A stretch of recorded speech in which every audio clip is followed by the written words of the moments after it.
자리에서 일어나셔서 함께 기도에 받으시면서 찬양 올려드리겠습니다.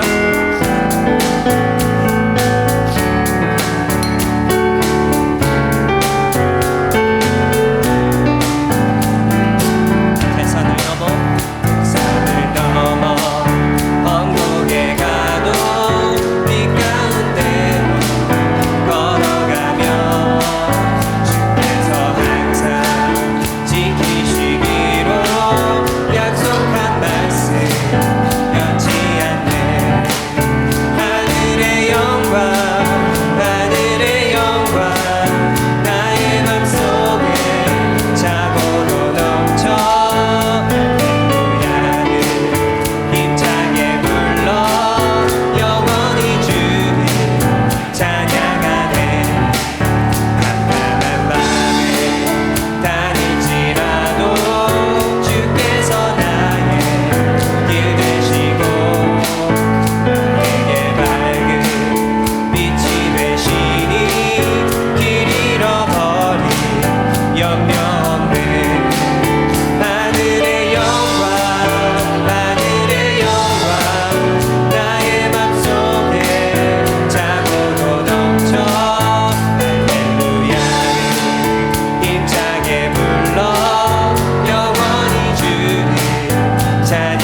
이 자리에 함께 계심을 아노라. 언제나 주님만을, 언제나 주님만을 찬양하며 따라가리니 시험을 당할 때도 함께 계심을 믿노라. 이 믿음 더욱 굳세라. 주가 지켜주신다.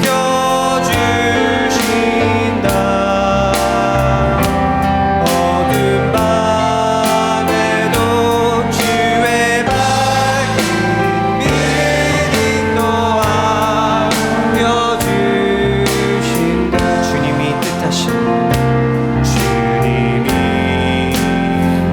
뜻하신 헤아리기 어렵던 언제나 주 뜻 안에 내가 있음을 아노라. 사랑의 말씀이, 사랑의 말씀들이 나를 더욱 새롭게 하니 때로는 넘어져도 최후 승리를 믿노라.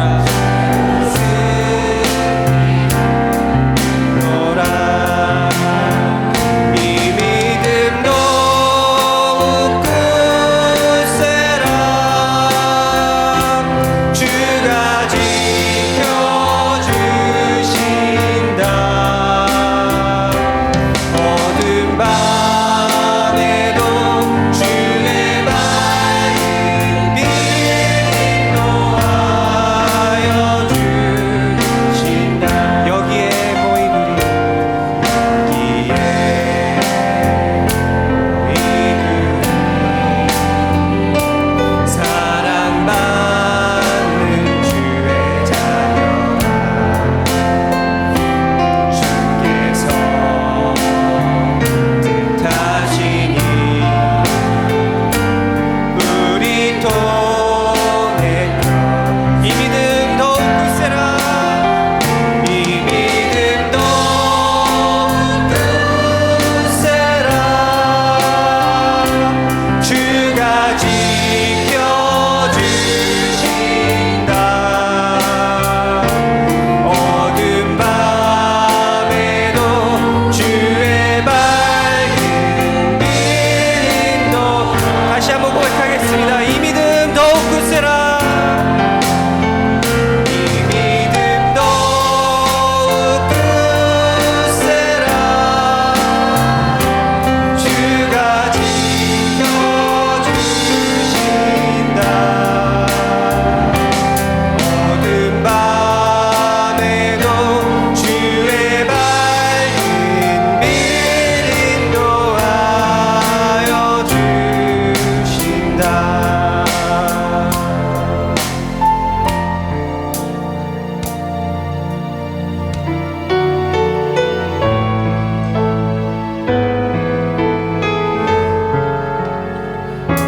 저희 교회가 지금 이 자리까지 올 수 있었던 것은 모두 주님의 은혜임을 이 시간 함께 고백합시다.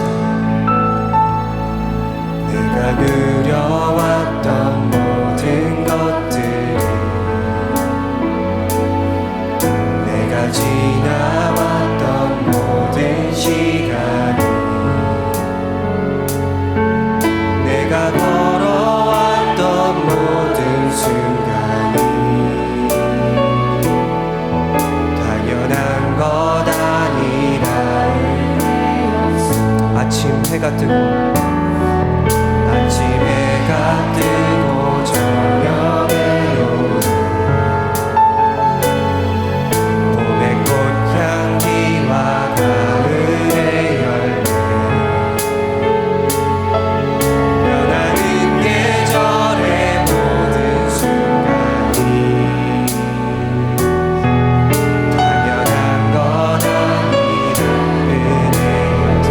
것이 은혜 모든 것이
기도드리겠습니다. 우리 삶의 주관자 되시고 우리의 걸음걸음마다 인도하시고 지켜주신 아버지 하나님,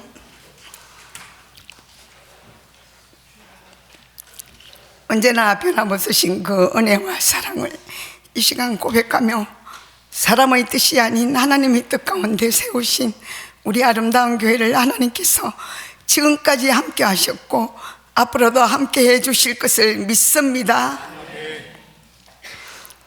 그 크신 은혜의 모든 영광과 찬양을 주님 앞에 올려드립니다.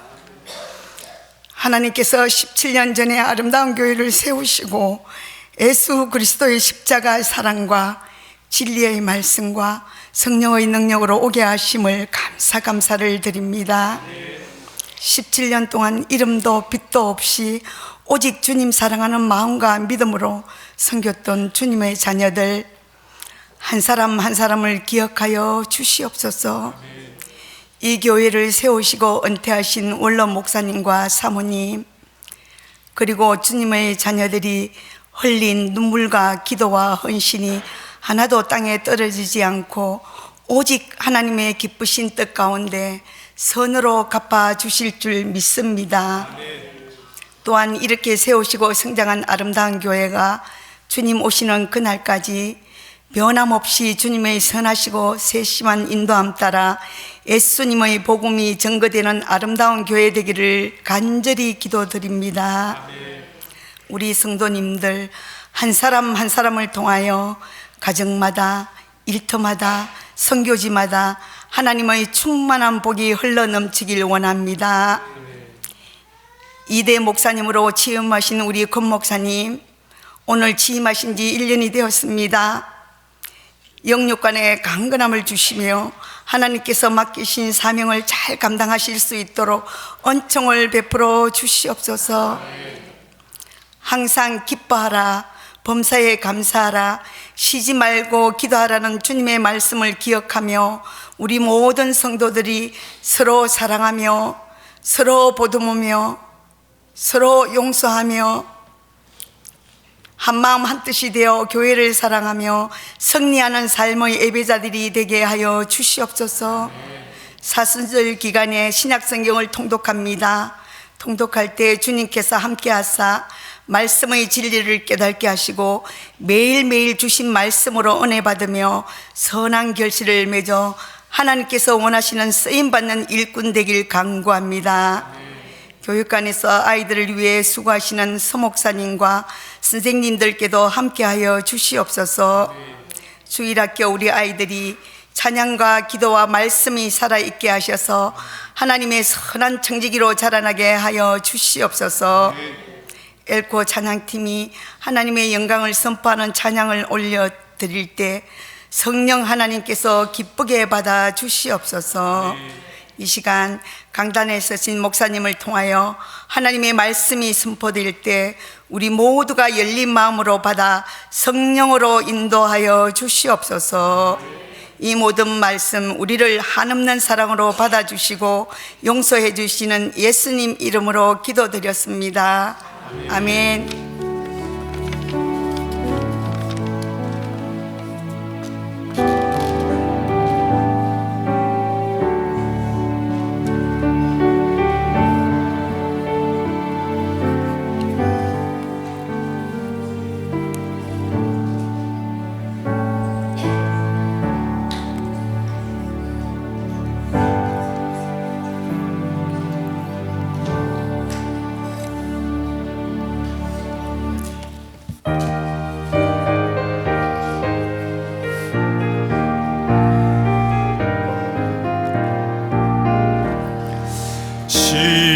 성과 같은 교회 그의 영광 한없다.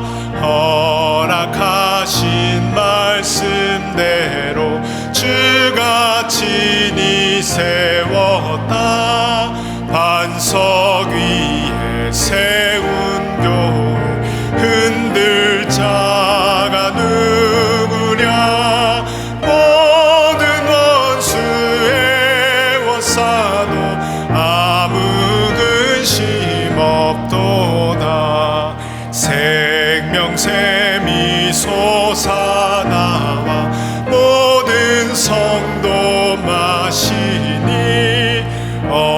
언제든지 흘러넘쳐 부족함이 없도다. 이런 물이 흘러가니 목마를 자 누구랴. 주의 은혜 풍족하여 넘치고도 넘친다.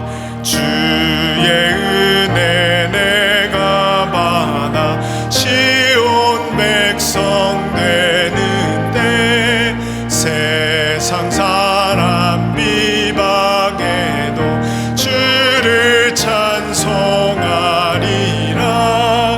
세상 헛된 모든 영광 아침 안개 같으나 주의 자녀 받을 복은 영원 무궁하도다.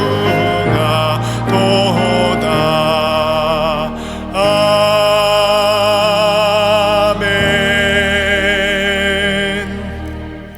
자, 오늘 하나님께서 우리에게 주시는 말씀은 사도행전 5장 33절부터 42절까지 말씀입니다.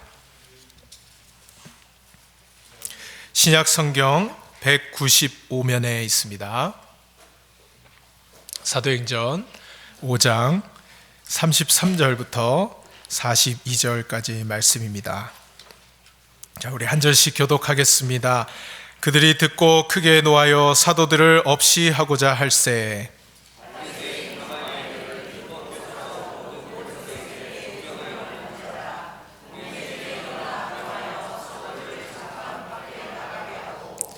말하되 이스라엘 사람들아, 너희가 이 사람들에게 대하여 어떻게 하려는지 조심하라.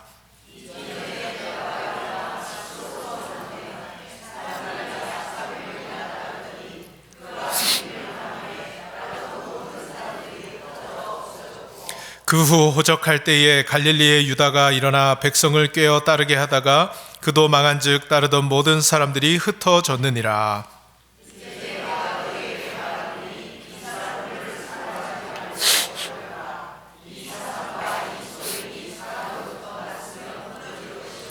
만일 하나님께로부터 났으면 너희가 그들을 무너뜨릴 수 없겠고 도리어 하나님을 대적하는 자가 될까 하노라 하니,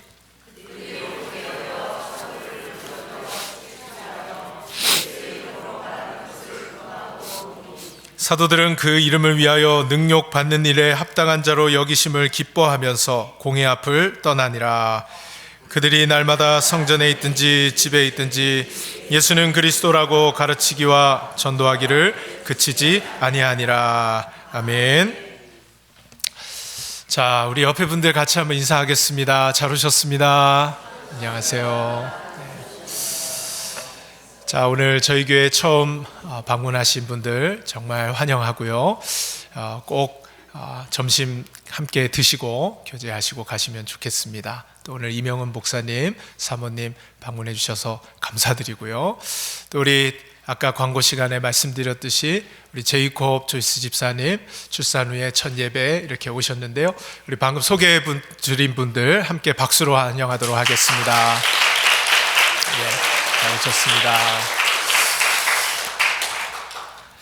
제이콥, can you hear? Can you hear? Yeah. 오케이. 자, 할렐루야.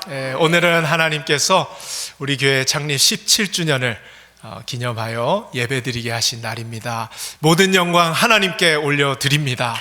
네, 우리 감사의 박수를 올려드리겠습니다.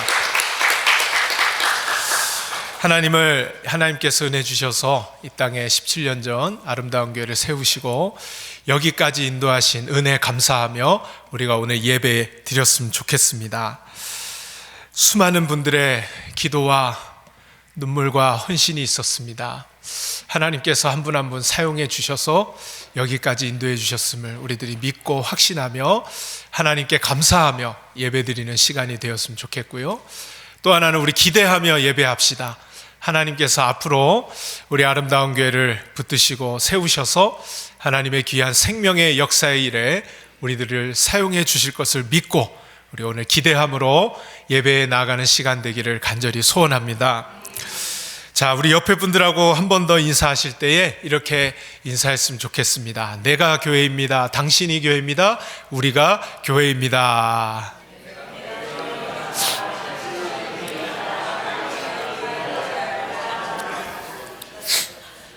그렇습니다. 하나님께서 우리를 한 사람 한 사람을 교회로 불러주셨습니다.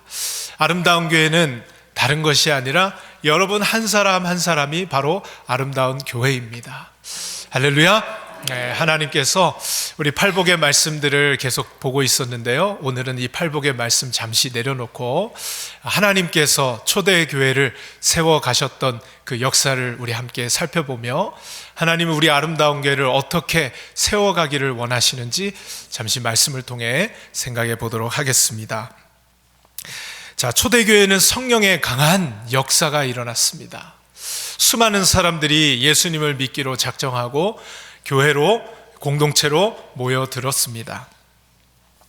그런데 하나님께서는 이 부흥해가고 점점 사람들이 몰려드는 이 시점에서 어쩌면 교회에 이런 일이 일어날 수 있을까 하는 그런 끔찍한 일이 있도록 하십니다. 그것은 아나니아와 삽비라 부부의 죽음이었습니다.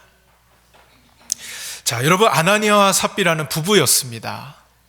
이 부부가 땅을 팔았습니다. 땅을 팔아서 얼마는 감추어 두고 나머지만 하나님 앞에 예물로 드렸습니다. 이 모습을 보고 베드로는 사탄이 내 마음에 가득하여 내가 성령을 속였다라고 말씀을 하십니다.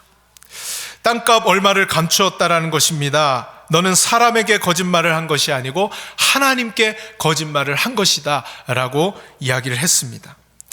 이 말을 듣고 아나니아가 그 자리에서 즉사를 하게 됩니다. 자, 이 사실을 모르고 있던 아내 삽비라가 룰루랄라 하면서 베드로를 찾아옵니다.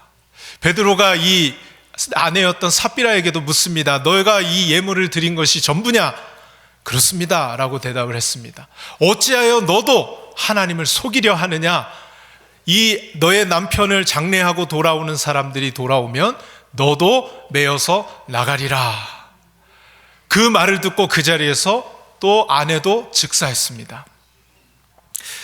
여러분, 이 내용을 살펴보면 왜 아나니아와 삽비라가 죽음을 당했을까? 교회 안에서 그것도 즉사를 하게 되는 이 끔찍한 일, 교회가 너무 발전하고 부흥하고 많은 사람들이 모여들고 있는 이 시점에 이 끔찍한 일을 하나님께서는 왜 일어나게 하셨는가? 여러분, 아나니아의 죄, 삽비라의 죄를 꼭 집어서 말하기에 힘든 것이, 여러분 만약에 여러분들도 지금 가지고 있는 재산 다 드리지 않고 얼마를 숨겨놓고 나머지만 드린다면, 우리가 그렇게 해서 여기서 즉사를 하게 된다면, 야, 이거 심각한 일이죠. 왜 죽었을까요? 아나니아와 삽비라를 하나님께서 왜 이런 일이 일어나게 하셨을까요? 여러분, 정말 이해할 수 없는 일이 일어났습니다. 그러므로 이 일을 해석함에 있어서 인간적인 관점으로 볼 것이 아니라 하나님의 관점에서 이런 일들이, 이 하나님의 해 나가시는 일들 속에 왜 이 시점에 일이 일어나게 되었는지를 보아야 하는 것입니다. 자, 이 사건에 앞서서 어떤 이야기가 나오느냐? 바나바라는 사람이 등장하는데, 이 바나바는 큰 땅을 가지고 있었습니다.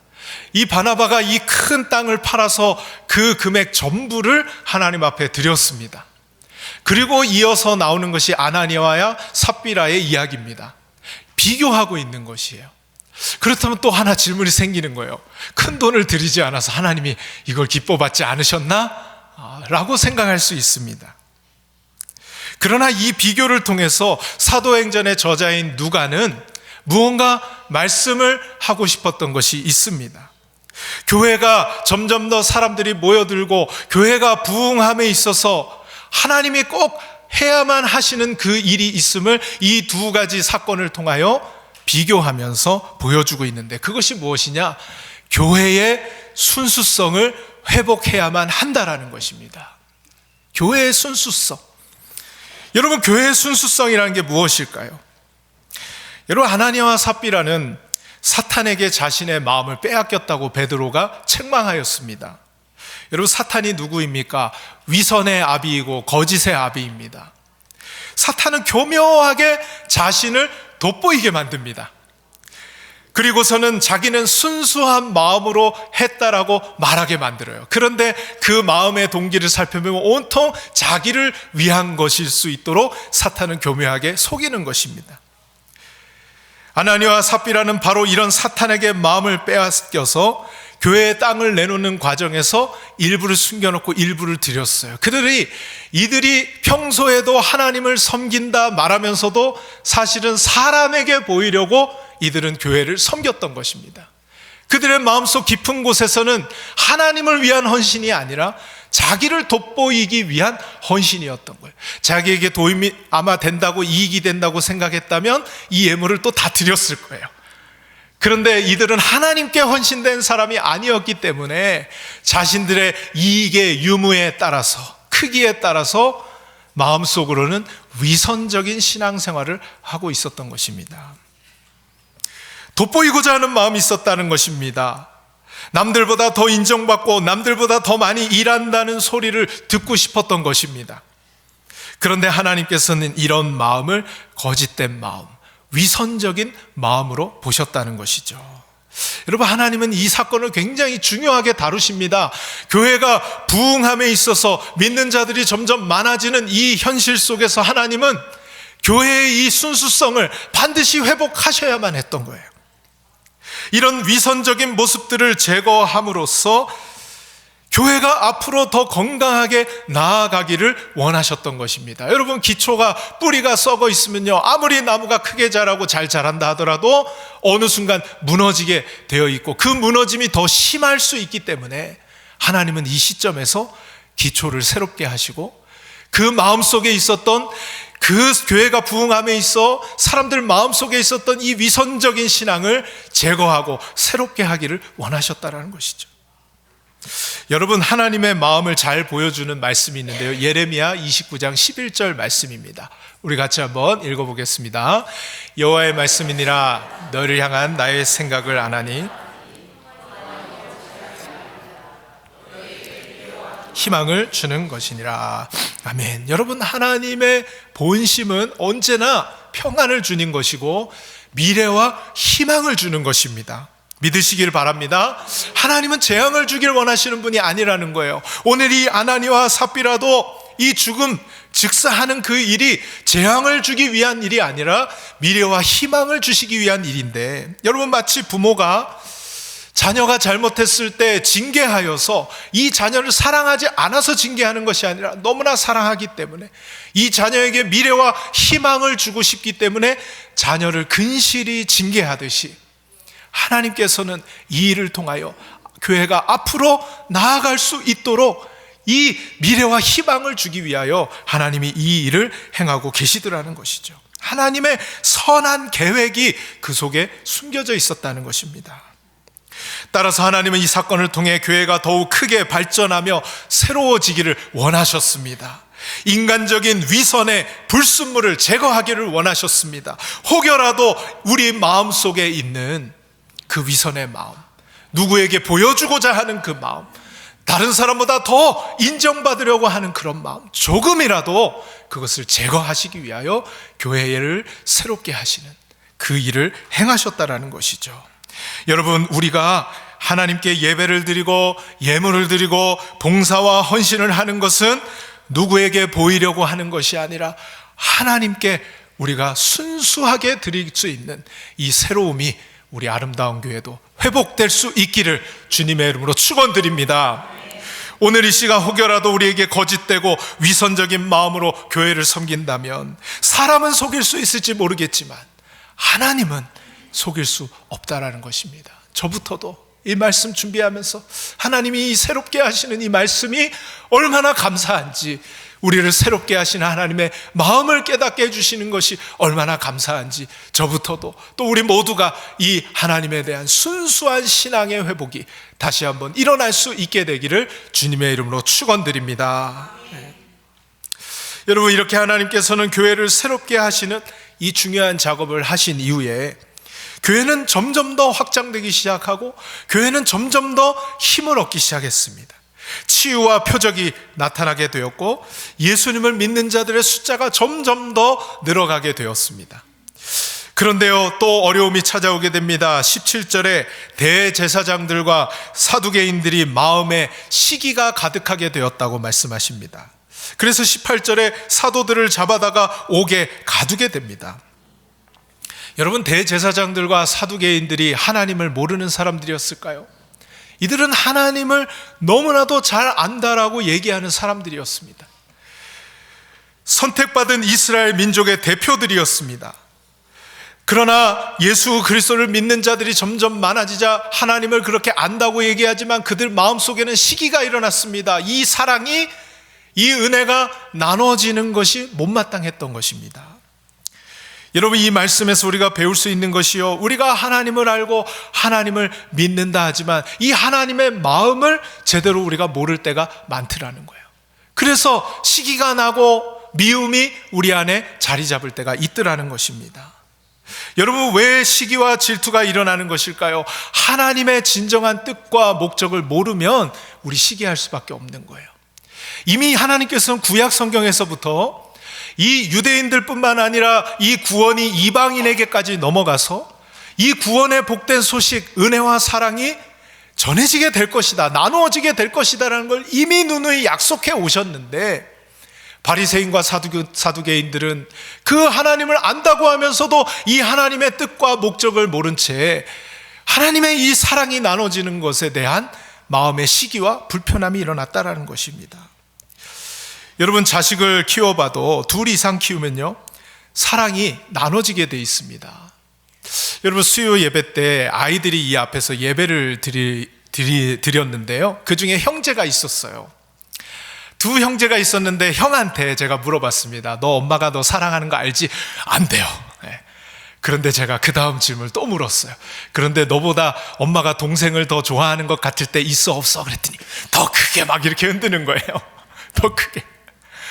엄마는 이 사랑을 둘 다에게 동일하게 모든 걸 다 던져서 주지만은 자녀의 입장에서는 이 사랑이 나눠진다고 생각이 드는 거예요.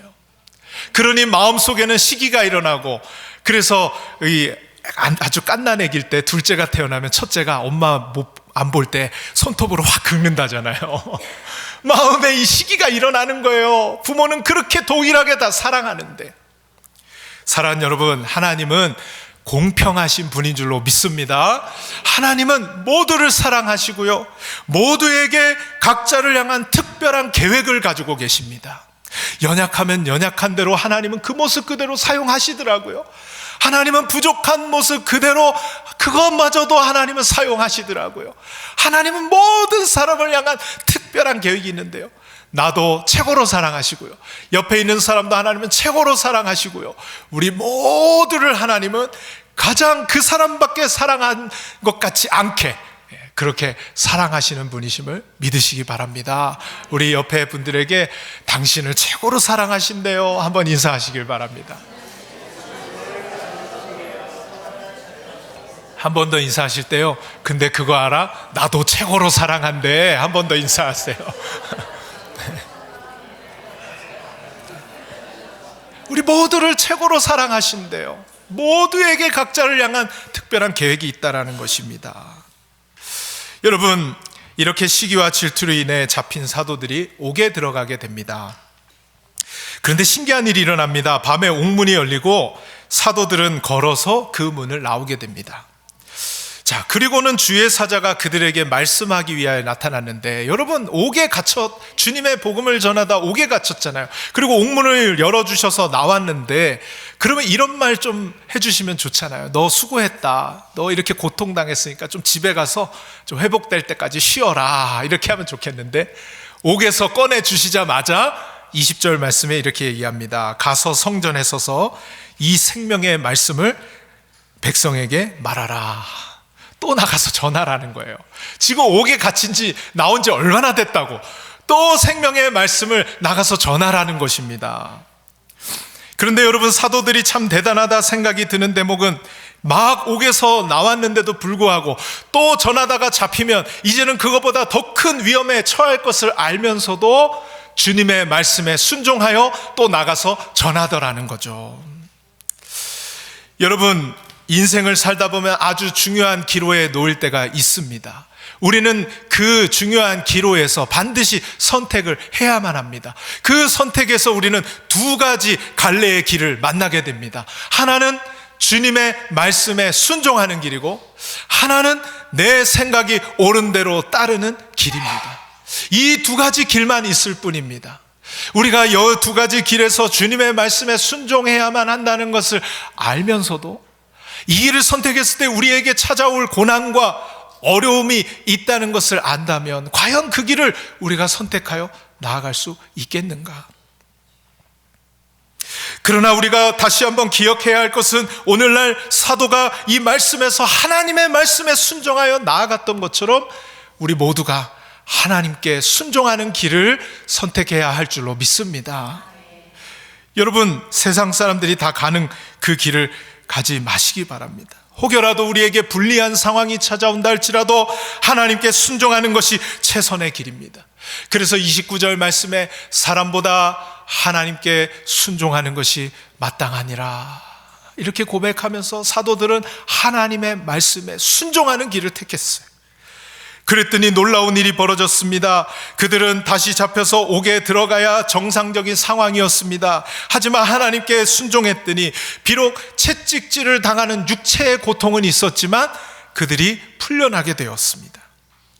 이들이 하나님께 순종하는 길이 아닌 대사장들에게, 사람에게 순종하는 길을 택했다면 육신은 좀 더 편했을지 모릅니다. 그러나 영혼은 굉장히 괴로웠을 거예요. 왜냐하면요, 우리 인간은요, 영혼을 가지고 있어요. 이 영혼이 육신에 편함은 있을지 모르겠지만 하나님께 순종하지 않으면 우리 영혼의 고통이 옵니다. 영혼의 불안함이 와요. 영혼이 괴로움을 얻습니다. 여러분, 하나님께 순종하면 약간의 육신적인 인간적인 불이익은 있을지 모르지만 우리의 영혼이 편안함을 얻습니다. 자유하게 되는 것입니다. 이것이 바로 놀라운 순종의 비밀입니다. 하나님께 순종할 수 있는 저와 여러분 되시기를 바랍니다. 가끔 하나님의 뜻을 어떻게 목사님은 알고 순종하세요? 라고 물으시는 분들이 있어요. 그럴 때마다 제가 이야기해 주는 것은 하나님의 뜻은 내 마음속에 평안을 가져다 줍니다 라고 대답해요.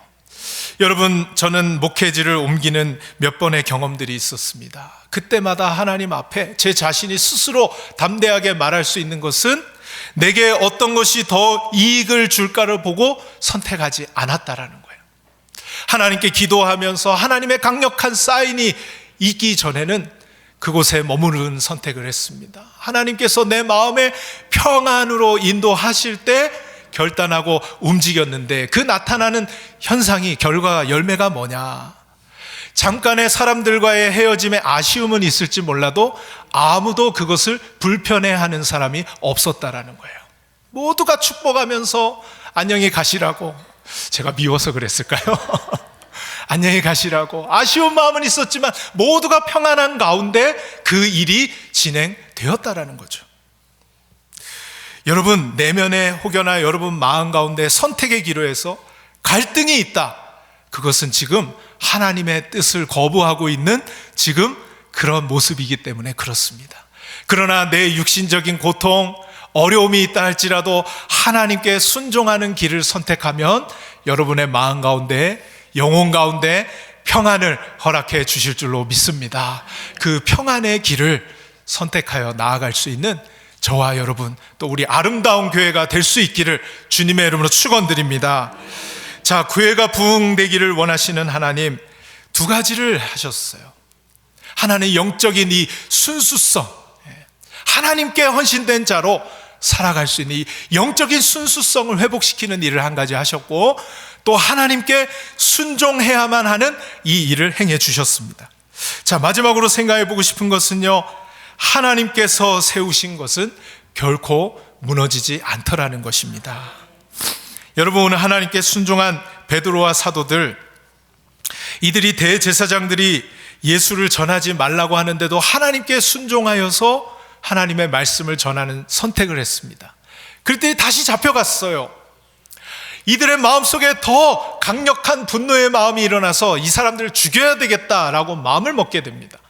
그런데 그때 이 바리새인들 중에 가장 지도자였던 가말리엘이라는 사람이 있는데요, 이 사람이 갑자기 앞장서서 말을 하기 시작합니다. 이 사람은 영향력이 있는 사람이었어요. 이 바리새인과 서기관, 이 사두개인들에게 영향력을 줄 수 있는 그런 지도자였는데, 이 가말리엘이 갑자기 일어나서 말하기를 시작합니다.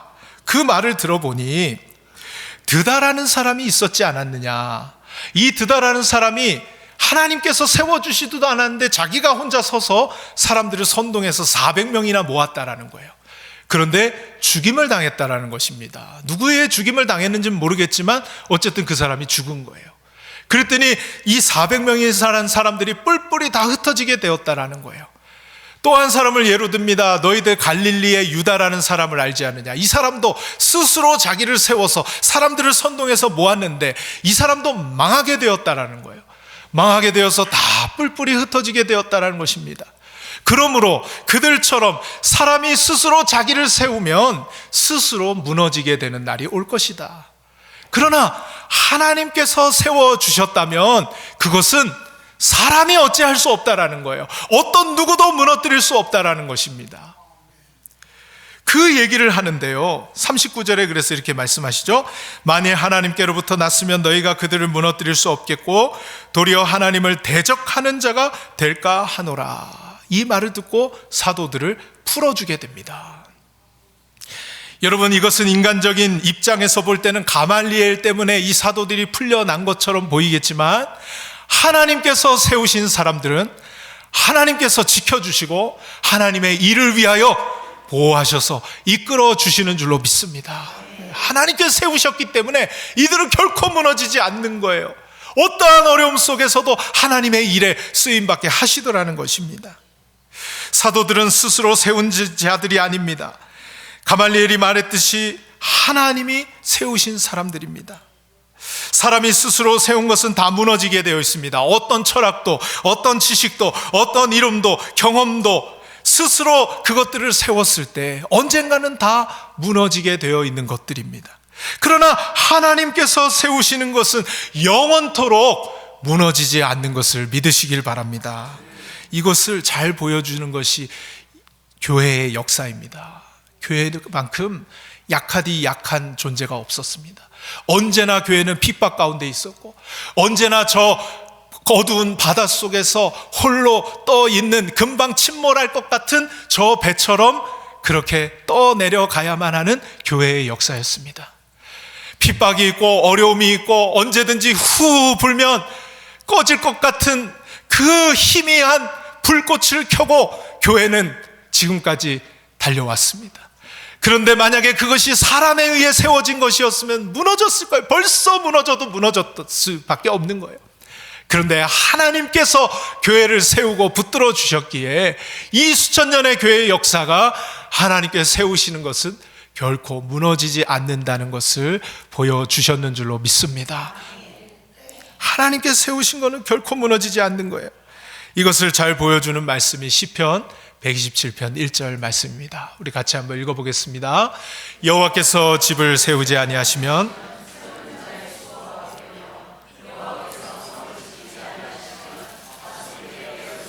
헛되도다. 아멘. 그렇습니다. 하나님께서 세워주셔야 능히 서게 될 줄로 믿습니다. 오늘 이 시간 하나님이 세워주시는 것이 아니라 내 스스로 세우려고 했던 것들이 있다면 오늘 그것을 주님 앞에 다 내려놓고 하나님께서 우리를 세워가 주시기를 기도하는 저와 여러분 되실 수 있기를 바랍니다. 제가 아름다운 교회에 취임한 지 어느덧 1년이라는 시간이 지났습니다. 아침에 조용히 앉아서 기도하는데 하나님께서 음성을 들려주셨어요. 지금까지의 1년은 그 누구보다 너를 세우기 위한 1년이었다. 깎고 연단하고 다듬어서 너의 뜻이 아닌 나의 뜻을 이루라고 내가 너를 다듬는 시간이었다. 아팠지, 힘들었지, 때로는 고통스러웠지. 그런데 내가 세우지 않으면 무너지기에 너에게 그렇게 해야만 했단다. 이런 마음을 주셨어요. 이전에는 전혀 경험해 보지 못한 새로운 경험들을 허락하셨는데, 그러나 그 가운데 새로운 은혜들이 있었습니다. 그 은혜들을 놓치면 숨을 쉴 수 없을 것 같은 경험이었습니다. 하지만 하나님께서 세우시는 것이 무너지지 않는 것이기에 그것을 기대하며 순종하며 나아가기를 다시 한번 결단했습니다. 그런데 이 말씀, 하나님의 음성을 생각하면서 여러분에게도 하나님이 음성을 들려주시기 원하지 않으실까? 또 저도 여러분들에게 이 말을 좀 하고 싶었어요. 힘드셨죠? 1년 동안 괴로우셨죠? 우리 다 같이 고생했어요. 근데 하나님께서 1년 동안 우리를 다듬으시고 우리를 새롭게 하시고 우리가 얼마나 순수하지 못한 부분들이 있었는지를 알게 하셔서 우리를 다시 한번 정결케 하셔서 하나님께 헌신된 자로서 하나님이 세워주시는 사람들로서 우리를 새롭게 해주시는 시간들이었는 줄로 믿습니다.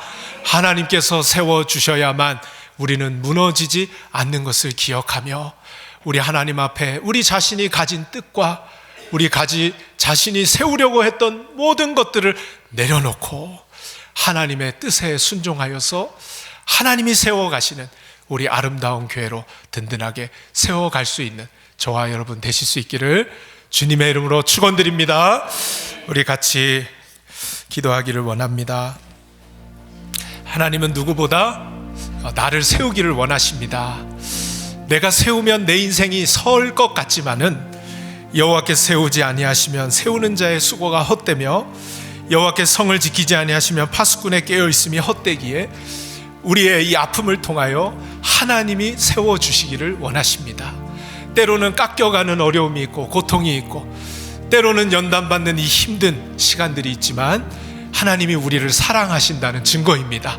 우리를 새롭게 하셔서 하나님 우리를 세우시고 영원토록 망하지 않는 영혼으로 우리를 새롭게 하여 주십니다. 오늘 이 시간 하나님 앞에 우리가 세우고자 했던 모든 것들을 내려놓습니다. 하나님께서 나를 세워주시고 나의 자녀들을 세워주시고 나의 가정을 세워주시고 나의 직장을 세워주시고 나의 사업을 세워주시고 우리 교회를 세워주시고 하나님 무너질 것만 같은 연약한 교회들을 하나님께서 강하게 붙잡아서 다시 한번 세워주시옵소서. 우리 하나님께 세워주시기를 기대하며 우리 함께 잠시 기도하도록 하겠습니다. 하나님 아버지 감사합니다.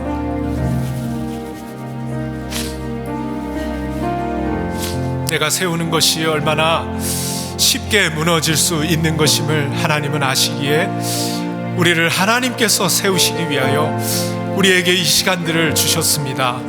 하나님 아버지, 내가 세우려고 했던 수많은 것들을 이 시간 십자가 앞에 내려놓습니다. 주님이 나를 세워주시고 주님이 나를 일으켜주시고 주님이 나에게 영원한 생명을 주신 그 십자가 앞에 우리의 모든 노력과 우리의 모든 것들을 내려놓고 그 십자가가 나를 세워주시기를, 그 은혜로 나를 세워주시기를, 그 능력으로 나를 세워주시기를 기도하며 나아가오니 주님, 하나님께서 세워주시는 우리 자신이 될 수 있도록 이 시간 긍휼을 베풀어 주시옵소서.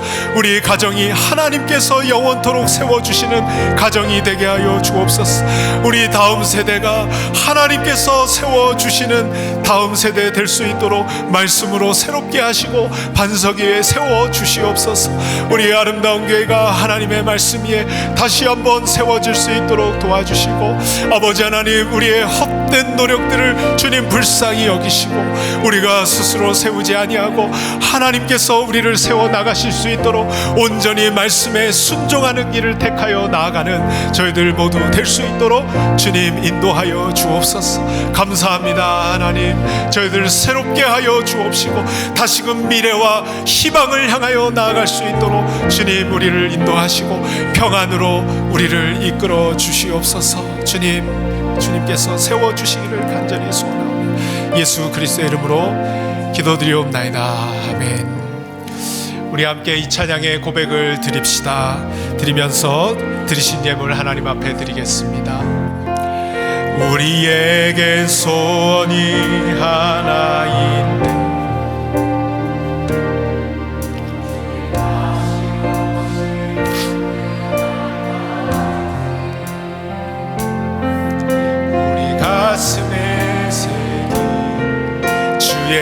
십자가 사랑 나의 교회를 사랑케 하네. 주의 교회를 향한 우리 마음, 희생과 포기와 가난과 고난, 하물며 죽음조차 우릴 막을 수 없네. 우리 교회는 이 땅의 희망. 교회를 교회 내게, 예배 예배 내게, 우릴 사용하소서. 진정한 부흥의 날 오늘 임하도록 우릴 사용하소서. 성령 안에 예배하리라. 성령 안에 예배하리라. 자유의 마음으로 사랑으로 사역하리라. 사랑으로 사역하리라. 교회는 생명이니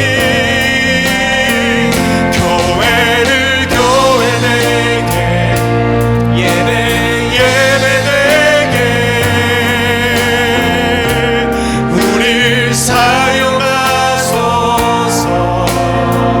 진정한 부흥의 날 오늘 임하도록 우릴 사용하소서. 교회를 교회 내게, 교회를 교회 내게, 예배 예배 내게, 우릴 사용하소서. 진정한 부흥의 날 오늘 임하도록 우릴 사용하소서. 지금은 우리 주 예수 그리스도의 은혜와 하나님 아버지의 무궁하신 사랑하심과 성령님의 말할 수 없는 탄식하심과 운행하심과 역사하심이 주님이 세우신 교회를 섬기시는 모든 성도들과 몸이 연약한 자들과 모든 성도들에게 지금부터 영원토록 함께 있기를 주의 이름으로 축원하옵나이다. 아멘.